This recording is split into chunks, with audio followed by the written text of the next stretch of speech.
वर्षा का अंत हो गया। क्वार उतर रहा था। कभी कभी झीनी झीनी बदली हो जाती थी, परंतु उस संध्या के समय आकाश बिल्कुल स्वच्छ था। सूर्यास्त होने में थोड़ा विलंब था। बिठूर के बाहर गंगा के किनारे 3 अश्वारोही तेजी के साथ चले जा रहे थे। तीनों बाल्यावस्था में। एक बालिका, 2 बालक। एक बालक की आयु 16 वर्ष, दूसरे की 14 से कुछ ऊपर। बालिका की 13 साल से कम। बड़ा बालक कुछ आगे निकला था कि बालिका ने अपने घोड़े को एड़ लगाए। बोली, देखूं कैसे आगे निकलते हो। और वह आगे हो गई। बालक ने बढ़ने का प्रयास किया तो उसका घोड़ा ठोकर खा गया और बालक धड़ाम से नीचे जा गिरा। सूखी लकड़ी के टुकड़े से उसका सिर टकरा गया। खून बहने लगा। घोड़ा लौटकर घर की ओर भाग गया। बालक चिल्लाया, मनु, मैं मरा। बालिका ने तुरंत अपने घोड़े को रोक लिया, मोड़ा और उस बालक के पास पहुंची। एक क्षण में तड़ाक से कूदी और एक हाथ से घोड़े की लगाम पकड़े हुए झुककर घायल बालक को ध्यानपूर्वक देखने लगी। माथे पर गहरी चोट आई थी और खून बह रहा था। बालिका मिठास के साथ बोली, घबराओ मत, चोट बहुत गहरी नहीं है। लोहू बहने का कोई डर नहीं। मझला बालक भी पास आ गया, उतर पड़ा और विह्वल होकर अपने साथी की चोट को देखने लगा। नाना, तुमको तो बहुत चोट लग गई, उस बालक ने कहा। नहीं, बहुत नहीं है, बालिका मुस्कुराकर बोली, अभी लिए चलती हूँ। कोठी पर मरहम पट्टी हो जाएगी और बहुत शीघ्र चंगे हो जाएंगे। कैसे ले चलोगी? मनु, बड़े लड़के ने कातर स्वर में कराहते हुए पूछा। मनु ने उत्तर दिया, तुम उठो, मेरे घोड़े पर बैठो, मैं उसकी लगाम पकड़े तुम्हें अभी घर लिए चलती हूँ। मेरा घोड़ा कहाँ है? घायल ने उसी स्वर में प्रश्न किया। मनु ने कहा, भाग गया। चिंता मत करो, बहुत घोड़े हैं, मेरे घोड़े पर बैठो, जल्दी, नाना, जल्दी। नाना बोला, मनु, मैं सध नहीं सकूंगा। मनु ने कहा, मैं साध लूंगी। उठो। नाना उठा। मनु एक हाथ से घोड़े की लगाम थामे रही, दूसरे से उसने खून में तर नाना को बैठाया और बड़ी फुर्ती के साथ उचटकर स्वयं पीछे जा बैठी। एक हाथ से घोड़े का लगाम संभाली, दूसरे से नाना को थामा और गांव की ओर चल दी। पीछे पीछे मंझला बालक भी चिंतित, व्याकुल चला। जब ये गांव के पास आ गए तब कई सिपाही घोड़ों पर सवार इन बालकों के पास आ पहुंचे। चोट लगी तो नहीं? ऑफ, बहुत खून निकल गया है। आओ, मैं लिए चलता हूँ।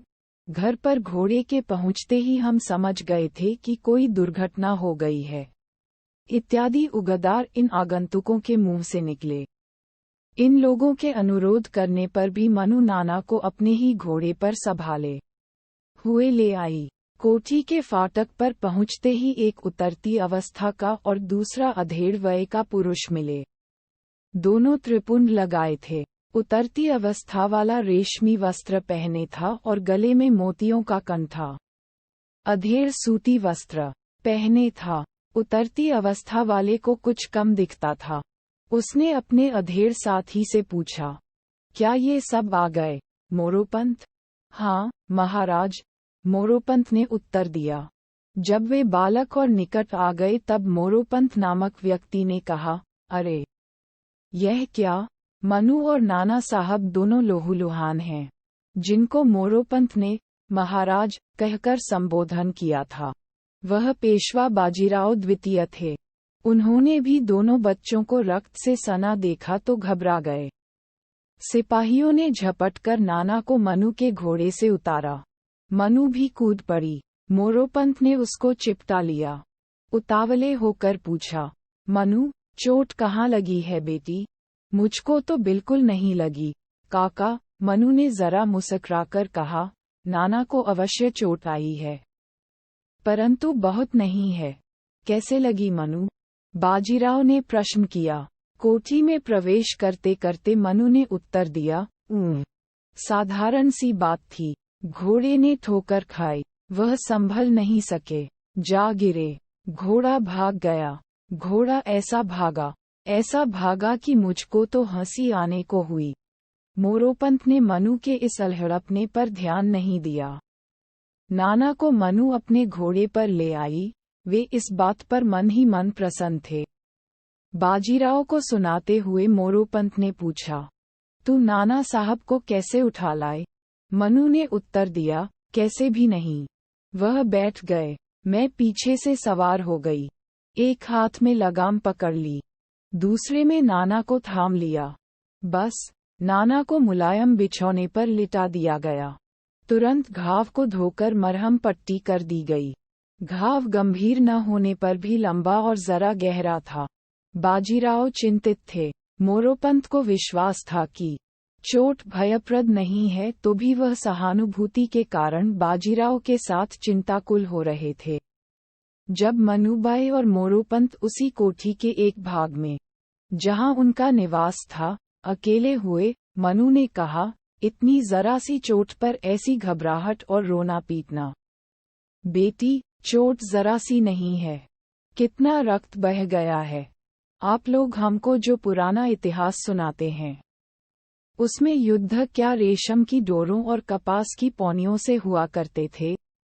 नहीं मनु, पर ये तो बालक है, मुझसे बड़ा है, मलखंभ और कुश्ती करता है। बाला गुरु उसको शाबाशी देते हैं। अभिमन्यु क्या इससे बड़ा था? मनु, अब वह समय नहीं रहा। क्यों नहीं रहा, काका? वही आकाश है, वही पृथ्वी, वही सूर्य, चंद्रमा और नक्षत्र, सब वही हैं। तू बहुत हठ करती है। जब मैं सवाल करती हूँ तो आप इस प्रकार मेरा मुंह बंद करने लगते हैं। मैं ऐसे तो नहीं मानती। मुझको समझाए, अब क्या हो गया है? अब इस देश का भाग्य लौट गया है। अंग्रेजों के भाग्य का सूर्योदय हुआ है। उन लोगों को प्रताप के सामने यहाँ के सब जन निस्तेज हो गए हैं।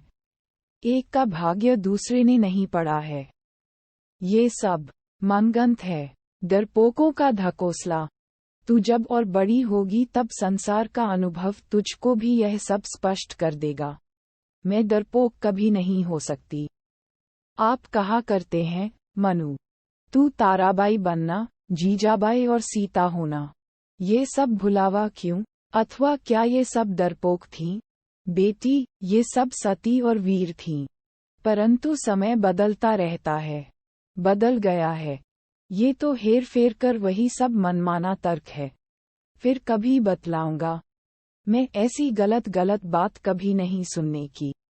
तो सोएगी भी या रात भर सवाल ही करती रहेगी? अंत में खींचकर, परंतु मिठास के साथ मोरोपंत ने कहा। मनु खिलखिलाकर हंस पड़ी, बोली, काका, आपने तो टाल दिया। मैं इस प्रसंग पर फिर बात करूंगी। अभी अवश्य करवट लेते ही सोई। ये सोई। फिर एक क्षण उपरांत मनु ने अनुरोध किया, काका, देख आइए। नाना सो गया या नहीं? आपको नींद आ रही हो तो मैं दौड़कर देख आऊं। मोरोपंत ने मनु को नहीं जाने दिया। स्वयं गए, देख आए, बोले, नाना साहब सो गए हैं। मनु सो गई। मोरोपंत जागते रहे। उन्होंने सोचा, मनु की बुद्धि उसकी अवस्था से बहुत आगे निकल चुकी है। अभी तक कोई योग्य वर हाथ नहीं लगा।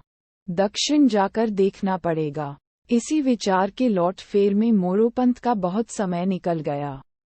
कठिनाई से अंतिम पहर में नींद आई। दो मनुबाई सवेरे नाना को देखने पहुंच गई। वह जाग उठा था, पर लेटा हुआ था। मनु ने उसके सिर पर हाथ फेरा। स्निग्ध स्वर में पूछा, नींद कैसी आई? सोया तो हूँ, पर नींद आई गई बनी रही। कुछ दर्द है, नाना ने उत्तर दिया।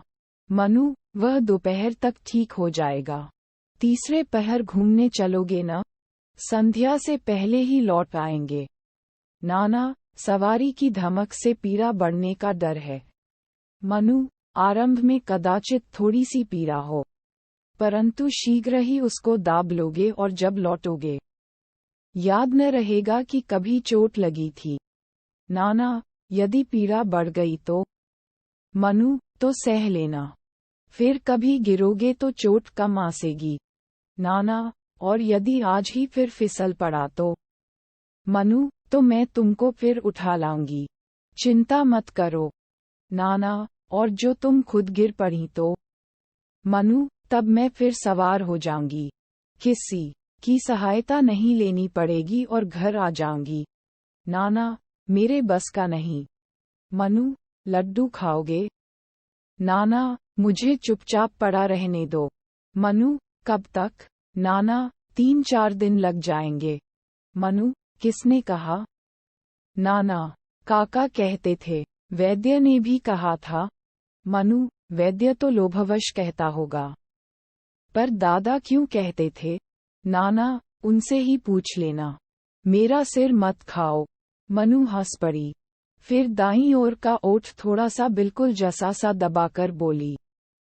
तुम कहते थे, बाजी प्रभु देशपांडे की कीर्ति से बढ़कर कीर्ति कमाऊंगा। तानाजी मलसुरे को पछाड़ूंगा। स्वर्गवासी छत्रपति शिवाजी को अपने कृत्यों से फुड़का दूंगा। श्रीमद पंत प्रधान प्रथम बाजीराव की बराबरी करूंगा। इतने में वहां बाजीराव आ गए। मनु इतनी तीक्ष्णता के साथ बोल रही थी कि बाजीराव ने उसका अंतिम वाक्य सुन लिया। बोले, तेरी चपलता न जाने कब खत्म होगी। ये सब क्या बके जा रही है? मनु रंचमात्र भी नहीं दबी। बोली, इसको दादा, आप बकना कहते हैं। आप ही हम लोगों को छुटपन से सुनाते आए हैं। मैं उसी को दोहरा रही हूँ। अब आप इसे बकवास समझने लगे हैं। विस्मयादिबोधक चिन्ह। ये क्यों दादा? बाजीराव ने कहा, बेटी, क्या आज उन बातों के स्मरण से जीवन को चलाने का समय रहा है? महाभारत की कथाएं सुनो और अपने पुरखों की बातें सुनो। अच्छी भली बनो। मन बहलाओ और जीवन को पवित्र सुख से सुखी बनाओ। नाना को चिढ़ाओ मत। मनु ने मुस्कुराकर होंठ जरा सा दबाया। थोड़ी सी त्योरी संकुचित की और बाजीराव के बिल्कुल पास आकर बोली, क्या हम लोगों को अब सोकर खाकर ही जीवन बिताना सिखलाएगा, दादा? बाजीराव को हंसी आई। कुछ कहना ही चाहते थे कि मोरोपंत कहते हुए आ गए। नाना साहब को हाथी पर बैठकर थोड़ा सा घूम आने दीजिए। बाहर तैयार खड़ा है। बाजीराव ने प्रश्न किया, हाथी की सवारी में चोट को धमक तो नहीं लगेगी? मोरोपंत ने उत्तर दिया, नहीं। पलकिया में बहुत मुलायम गद्दी तकिए लगा दिए गए हैं और हाथी बहुत धीमे चलाया जाएगा। मनु हाथी को देखने बाहर दौड़ गई। नाना निस्तार इत्यादि के लिए उठ गया। मनु ने हाथी पहले भी देखे थे।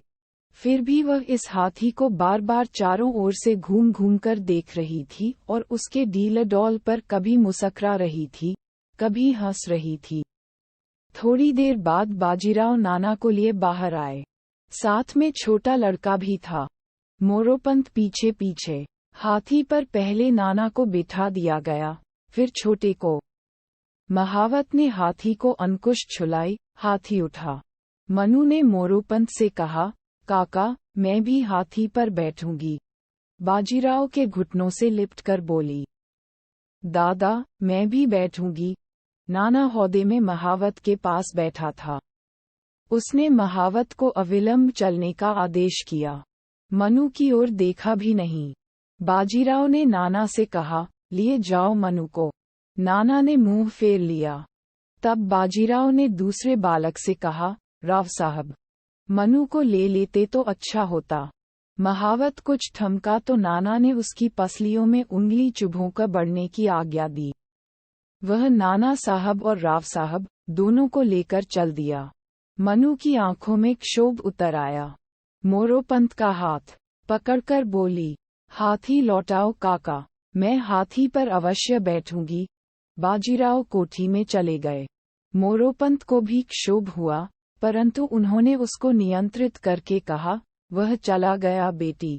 मनु मोरोपंत का हाथ पकड़कर खींचने लगी। महावत को पुकारिए, वह रुक जाएगा। मैं बिना बैठे नहीं मानूंगी। मोरोपंत का क्षोभ भड़का। उन्होंने उसका फिर दमन किया। मनु ने फिर हाथी पर बैठने का हठ किया। मोरोपंत ने क्रुद्ध स्वर में मनु को डांटा। तेरे भाग्य में हाथी नहीं लिखा है, क्यों व्यर्थ हठ करती है? मनु तिनकर सीधी खड़ी हो गई। तमककर कुछ कहना चाहती थी, एक क्षण होंठ नहीं खुल सके। मोरोपंत ने शांत करने के प्रयोजन से भरसक धीमे स्वर में परंतु क्रोध के सिलसिले में कहा। सैकड़ों बार कहा कि समय देखकर चलना चाहिए। हम लोग न तो छत्रधारी हैं और न सामंत सरदार। साधारण गृहस्थों की तरह संसार में रहन सहन रखना है।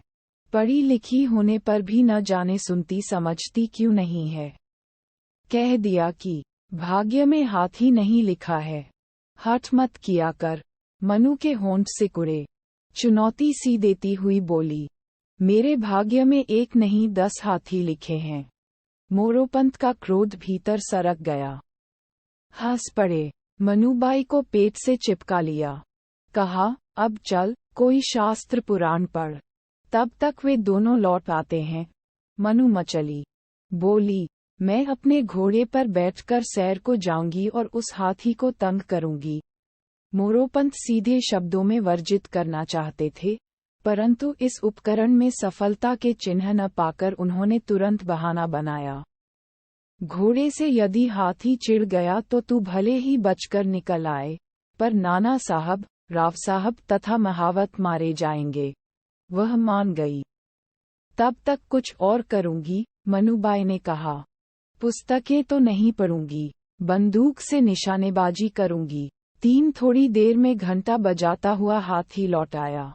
मनु दौड़कर बाहर आई, एक क्षण ठहरी और आह खींचकर भीतर चली गई। नाना और राव, दोनों बालक, अपनी जगह चले गए। बाजीराव ने नाना को पुचकार कर पूछा, दर्द बढ़ा तो नहीं? नहीं बढ़ा, नाना ने उत्तर दिया, अच्छा लग रहा है। मनु कहाँ गई? बाजीराव ने कहा, भीतर होगी। राव साहब, उसे बुरा लगा होगा। नाना ने साथ नहीं लिया। मैंने तो कहा था। नाना, वह मुझको सवेरे से चिढ़ा रही थी। बाजीराव, क्या? कैसे? नाना, उसका स्वभाव है। कुछ क्षण उपरांत मनु आ गई। नाना ने हंसते हुए कहा, छबीली, तुम क्या कोई ग्रंथ पढ़ रही थी? मनु जल उठी, बोली, मुझसे छबीली मत कहा करो। नाना ने और भी हंसकर कहा, क्यों नहीं कहा करूं, ये तो तुम्हारा छुटपन का नाम है। मनु की आंखें लाल हो गईं। बोली, मुझको इस नाम से घृणा है। नाना गंभीर हो गया। बोला, मुझको तो यही नाम सुहावना लगता है। छबीली। छबीली, इस नाम को कभी नहीं सुनूंगी, कहकर मनु वहां से जाने को हुई। बाजीराव ने उसको पकड़ लिया। मनु ने भागना चाहा, न भाग सकी। तब नाना ने भी पकड़ लिया। क्या मनु बुरा मान गई? नाना ने स्नेह के साथ पूछा। मनु होंठ से कोड़कर रुखाई के साथ बोली, अवश्य। आगे इस नाम से मेरा संबोधन कभी मत करना। इसी समय पहरेवाले ने बाजीराव को सूचना दी, झांसी से एक सज्जन आए हैं। नाम तात्या दीक्षित बतलाते हैं। नाना बोला, मनु। 1 से 2 तात्या हुए। मनु का क्षोभ घुला। बाजीराव ने प्रैरी से झांसी के आगंतुकों को बैठाने के लिए कह दिया। मनु ने कहा, झांसीवाला कुश्ती लड़ता होगा। राव साहब, झांसी में कोई बाला गुरु होंगे तो कुश्ती का भी चलन होगा। वह तो राज्य ठहरा। नाना, बड़ा राज्य है। बाजीराव, बड़ा तो नहीं है, पर खासा है। हमारे पुरखों का प्रदान किया हुआ है, जानते होगे। राव साहब, अपने को फिर नहीं मिल सकता। मनु, दान किया हुआ फिर कैसे वापस होगा? बाजीराव, हाँ, वापस नहीं हो सकता। झांसी के राजा हमारे सूबेदार थे। इस समय अपना बस होता तो झांसी में हम लोगों का काफी मान होता, परंतु झांसी तो बहुत दिनों से अंग्रेजों की मातहती में है। मनु, ग्वालियर, इंदौर, बड़ौदा, नागपुर, सतारा इत्यादि होते हुए भी थोड़े से अंग्रेजों ने आप सबको दबा लिया। बाजीराव, यह मानना पड़ेगा कि वे लोग हमसे ज्यादा चालाक हैं। हथियार उनके पास अधिक अच्छे हैं, शूरवीर भी हैं और ये कहानी कैसी लगी? आपको कमेंट में लिखकर जरूर बताएं और चैनल को सब्सक्राइब करें। आपके लिए न्यू कहानी सुनाते रहेंगे।